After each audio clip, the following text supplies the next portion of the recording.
Hi, I'm Amy Korenik. I'm in the Sculpey Design Studio to show you the jewelry templates. Making jewelry is such a popular way to use clay. There are just so many sizes and shapes and pieces that can go into your jewelry making. Having a lot of cutters on hand can be expensive and take up a lot of room, while using paper templates can be a little bit frustrating. We've created the Jewelry Template Pack, which has 64 different shapes, sizes, and designs. Now I'd like to show you how to use them. First, let's take a look at what comes in the pack. There are 6 different sheets, and these are made of polypropylene, which is translucent so that you can see your clay right through them. 6 different sheets and 64 different shapes. Now you can see that even in the shapes, there's a lot of different size variations. Also in the pack is some handy tips and instructions, which you will want to keep to refer to later. So let me show you the different methods that I use for using the templates, different styles of clay and jewelry making that I like to do. So I've already got this large arch cut out. Let me show you, not cut out, but punched out. This is where it came from. So if you think of it this way, every time you punch out a shape, you get a positive and a negative. And it's really up to you the way you work, what you like best. I really appreciate that you're given 2 options, because you might feel more comfortable cutting around the outside of a positive shape or cutting around the inside of a negative shape, and I'm going to show you how to do both of those. Now in front of me I have a mixture of both Primo, Sculpey, and Soufflé, and I've made these, I've got 4 different colors done in like just some different, it's one colorway but 4 different ways, and I like to do that because it makes for a really neat way to mix and match in your jewelry elements. This one is like a widespread terrazzo. This one is a slab terrazzo where there's just bits and sprinkles on the top, and the back is the solid pearl. This is what I like to call true terrazzo, because no matter how you look at it, you look at the edge, front, back, it's totally terrazzo in that clay color variety just goes all the way through. And then this is more of a marbled sheet where I just took 3 of the colors and kind of swirled them together and then pressed them out into a sheet. But any combination of these patterns is going to give me really interesting and neat jewelry pieces. So since I have this one already punched out, let's take a look at using it with the clay. So as I said before, this is translucent polypropylene, which means it's a plastic that works really, really well with our clay. And the cool thing about it being translucent is that I have all these design options right in front of me. I can line it up wherever I want. I can see that this direction, I might want the stripes to go with the arch. This direction, I might want the stripes to go across the arch. And so let's start out with that. Now I like to use more than one tool for my cutting. So first what I would do is I would just tap it down lightly in place, and then I would use my straight blade just to knock out those big straight edges. I'm just lining it up right to the edge of the template and just pulling the scraps away. And you could even get inside here for a margin of that. You know, there's a straight edge on the inside too, and you could use your blade for that. Then what I would do is I would go back and connect the dots with my 5-in-1 knife tool. Just go really slowly and just drag that around the edge of the template. So much creating power that you have with these templates. All right, now pull your scraps away, which can be used again and again. You could even roll up your scrap and remarble it for a more intricate pattern. And there I've got just a little glitch. I'm just going to go back and clean that up with my knife. I'll try to keep my hands out of the way of the camera. All right, once I have a piece cut, and I do this every time I use any type of a cutter, metal cutters, plastic cutters, knives, needles, anything I use to cut clay, I always go back and clean it up with my fingertips, just to break off that uneven edge. And it's kind of like if you were a woodworker and you made cuts and then you sanded them. It's just that logical that you would want to clean up your edges with your fingertips. and just make it look really neat. Okay, so that could be the start of a pendant piece or an earring, whatever you want. And then what we could do is evaluate what we might want to put at the top. So for example, I made these big arch earrings that have the big arch at the bottom and then a circle at the top. So I want to show you how I'm going to cut out a hexagon shape because it's totally straight, and see how that looks at the top of my arch. So the hexagons have 3 different sizes. Let's go for this middle one, and you can see how easily these pop out. And I like the way you could even audition that on top of your arch, just in front of you. And I like that look. It's kind of a, you know, we've got a lot of straight lines, and then we've got that soft arch line. So next what I want to do is decide where on the sheet I want to position my hexagon, because it's a terrazzo slab. It has all kinds of different, you know, patterns going on there. So I'm able to just line it up and then use my blade to cut out around it. Now I'm going to solely use my blade this time because these are all straight lines. And there's the final side. Now I'll lift my pieces up and reveal the little cutout piece that I made, and then just gently lift up the shape. Then I'm still going back and smoothing off the cut edges with my fingertips. All right, now I have to decide how I would assemble this after baking. So I'm going to audition my little hexagon above my piece, just the way I would want it to hang. I might, you know, try a couple different ways that it might go. Then what I'll do is put the needle tool in my 5-in-1 clay tool and actually go ahead and mark where I want the holes to be. So at the top of the arch I'll put a hole here, and at the bottom of the hexagon I'll put a hole. So you have to think ahead to how you want to finish your jewelry. So let's look at this piece again. I knew that I wanted the big arch to dangle from this medium-sized circle, and that I would need holes right in line with each other so that I could connect them later with a jump ring. So you can mark the holes with the needle tool.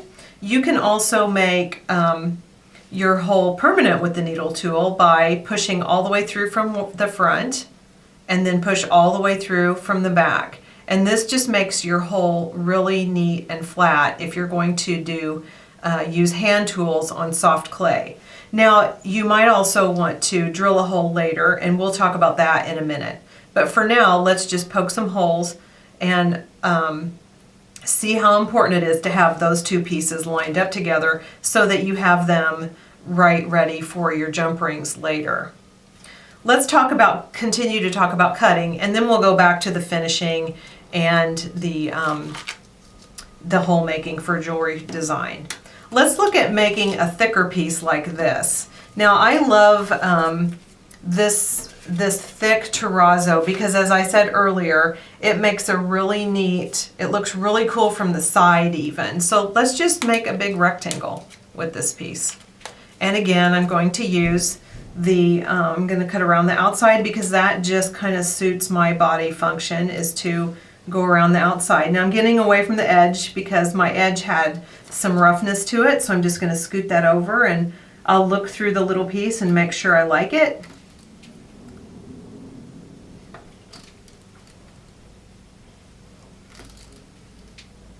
And that looks really good. But look how cool this looks when it's a smaller piece. So in this case, I'm going to smooth all the cut edges with my fingertips, like so.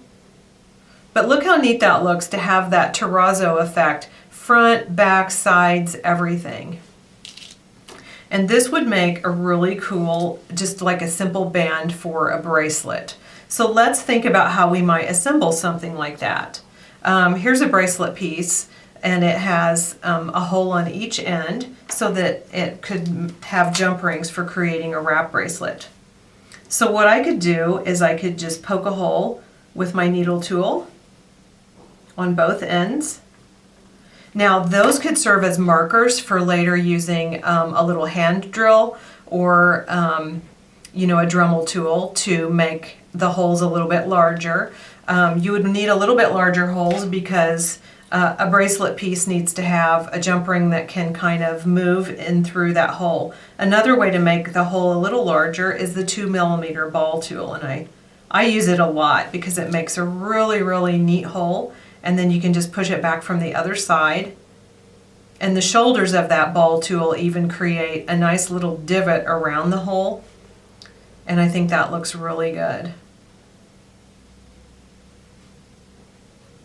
Then if I want to conform the piece to more of a curve, because a bracelet piece would be nice if it kind of curved on your arm and not just lay super flat. So the way I would do that is I would take my hollow bead maker and just shape that on there. And look at what a beautiful, simple piece that makes, but it has a lot of texture and color and excitement to it that would make a really neat focal point for a wrap bracelet. Okay, I want to show you one more way to cut out intricate pieces, like this one. I'm just going to punch this one out, and this time I think I'll use the negative because I haven't shown you that way yet. And what you would do is just position this anywhere that you like it on your clay, and then tap it down lightly. And this time I'm going to use the needle tool to cut that out completely. Now this one is the 5-in-1 needle tool that I used earlier to poke holes, but this is really intricate, so I'm actually going to use this thinner needle tool that comes in the clay tool starter set. And I always kind of start at the tip and just poke all the way into my work surface below, and very, very slowly and carefully follow the design edge. Now this is where you're going to come to a realization quickly if you like to do the negative space or the positive space when you're tracing these pieces, because this negative space, actually, if you make a mistake, you run the risk of going into your clay. And if you use the positive piece, let's see how that looks. If you're going to make a mistake, it's going to go out into your scrap instead of into your design piece. So it's really up to you. I use them both ways, and sometimes I can't explain why I do one and not the other, but it's all about your body mechanics and how you like to work. So for this piece, I'm actually pulling up the scrap and getting it out of my way. And then I'll probably use a blade to pull this up from my work surface because I don't want to distort the delicate shape. And then again, I would use my fingertips to smooth all those cut edges on both sides, because you're actually cutting all the way through the clay. So you want to make sure it looks good from both sides. Just give it a little tap, tap, tap.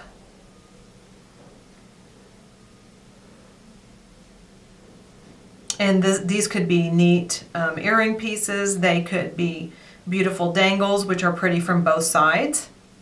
So you look pretty coming and going.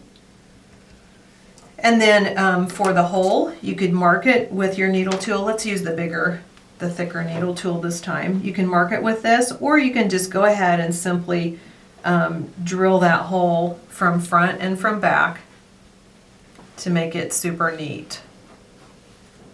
You always want the hole in the jewelry piece to be slightly larger than the size of your jump ring, because you don't want your jump rings to get hung up on the clay piece. You want the jump ring to be able to move freely so that the jewelry piece dangles nicely all the time, whether it be a pendant or an earring style.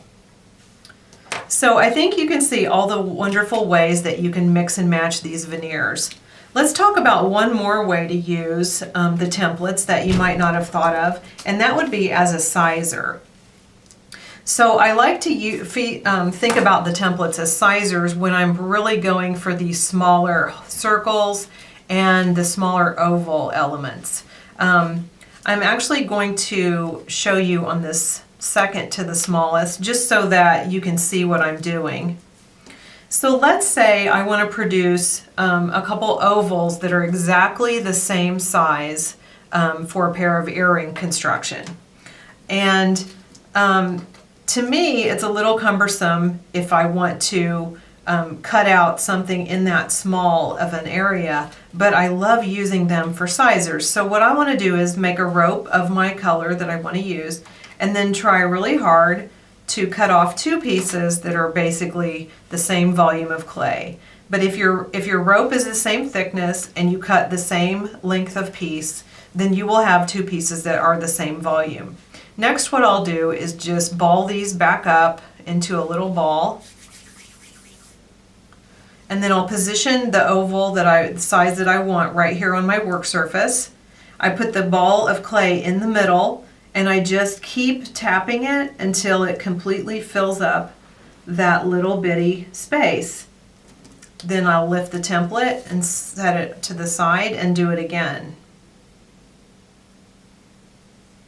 And because my volumes of clay were as close to the same as they could be, and I'm using the same oval shape to create my finished size, I know that these are a good size and shape for matching earrings.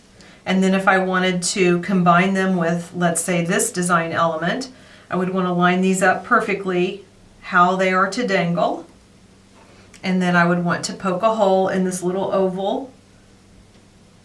And so this might be a good way to make a post earring with a dangle below it, because you could glue a post on the back of the little ovals, and then you could use a jump ring to dangle this fancy element below it.